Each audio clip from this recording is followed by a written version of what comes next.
તો ચોક્કસ આયોજનબદ્ધ રીતે આને ક્યાં ગોંધી જ રાખવામાં આવી છે।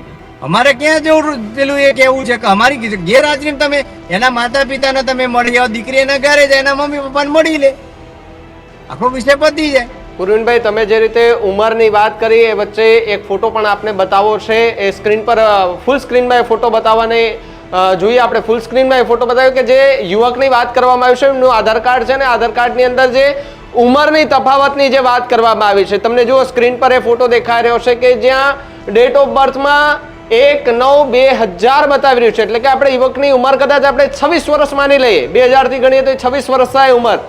અને જે રીતે ચર્ચાઓ થઈ કે ભાઈ યુવકની ઉંમર એ ખૂબ મોટી છે, એ પ્રકારની વાત પણ જે છે પ્રેસ કોન્ફરન્સમાં પણ ગઈકાલે પાટીદાર સમાજના આગેવાનો કરતા જોવા મળ્યા હતા। અને આજ એ આધાર કાર્ડની જે પ્રિન્ટ છે કે જેની અંદર 2000 ને એટલે કે તફાવત એટલે ક્યાં આવી શકે, આમાં કેટલો તફાવત આવી શકે?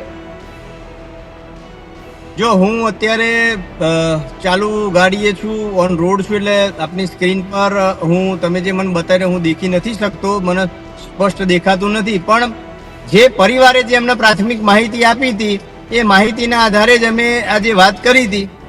માહિતી ક્યાંક સાચી ખોટી વિષય આખો અલગ છે। હું તમને ફરીથી કહું, દીકરીને એના માતા પિતાને એને મળવી જોઈએ, એના માતા પિતાને મળવું જોઈએ, આટલી જ વસ્તુ છે। તમે એમ કહો છો 15 દિવસથી દીકરીના કોઈ સમાચાર નતા, ગઈકાલની પ્રેસ કોન્ફરન્સ થાય છે, સામાજિક આગેવાનો વાત કરે છે, ત્યારબાદ આજે જે વિડીયો આવે છે તો એનું તારણ શું કાઢવું? તો ચોક્કસ આયોજનબદ્ધ રીતે આને ક્યાં ગોંધી જ રાખવામાં આવી છે એવું અહીંયા પ્રાથમિક તબક્કે મને જણાય। ત્યારે જ ન્યૂઝરૂમ ગુજરાતની યુટ્યુબ ચેનલને સબસ્ક્રાઇબ કરો અને ઇન્સ્ટાગ્રામ અને ફેસબુક પર ફોલો કરો।